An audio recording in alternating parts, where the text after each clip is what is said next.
Saudari-saudaraku yang dikasihi dan mengasihi Tuhan Yesus, pada hari ini Jumat 9 September 2022, hari biasa pekan biasa ke-23, menurut sabda kita dari Injil Suci menurut Lukas bab 6 ayat 39 sampai 42.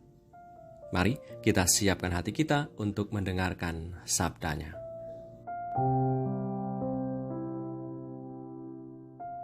Sekali peristiwa, Yesus bersabda pula dalam suatu perumpamaan kepada mereka. Dapatkah orang buta menuntun orang buta? Bukankah keduanya akan jatuh ke dalam lubang?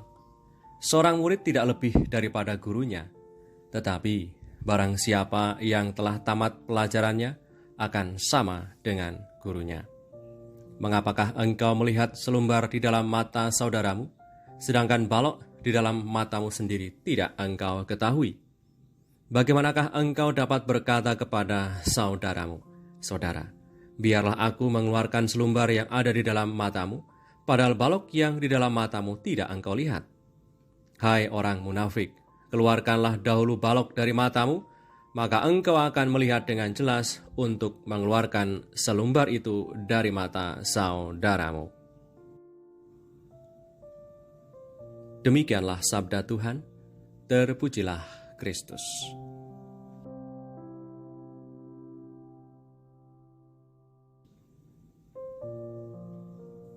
Saudari-saudaraku yang terberkati, pemahaman kita yang terbatas terhadap orang lain berakibat pula pada penilaian yang terbatas pula atas orang lain. Kita memang bisa dengan jelas melihat apa yang terlihat dari kekurangan orang lain dan menilai atau menghakiminya atas dasar pemahaman terbatas kita. Tapi, apakah itu bijaksana? Lewat perumpamaan yang disampaikan Tuhan Yesus hari ini menyampaikan kenyataan kehidupan orang buta menuntun orang buta. Kita masing-masing punya sisi kebutaan dalam level tertentu terkait diri dan pemahaman kita. Dan dalam sisi kebutaan itu kita hendak menilai dan mengarahkan orang lain yang sama-sama memiliki sisi kebutaan. Maka tadi dikatakan orang buta menuntun orang buta. Saudari-saudaraku yang terberkati, dalam kehidupan bersama kita butuh pribadi-pribadi yang tercerahkan. Pribadi yang tercerahkan dan matang bukan orang yang hebat dan tanpa masalah. Mereka adalah pribadi-pribadi yang telah bergulat dalam mengolah kekurangan, kelemahan yang kemudian disadari bahwa saat-saat itu, yakni saat sebagai kekurangan dan kelemahan, sebagai saat berrahmat, saat Allah menyapa dan menguatkan dan rahmat Allah berkarya penuh atasnya.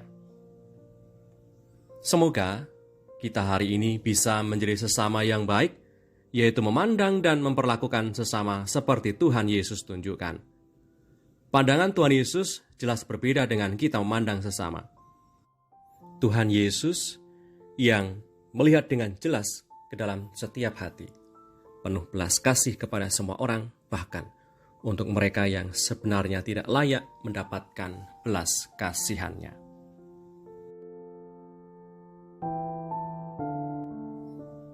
Marilah berdoa dalam nama Bapa dan Putra dan Roh Kudus. Amin.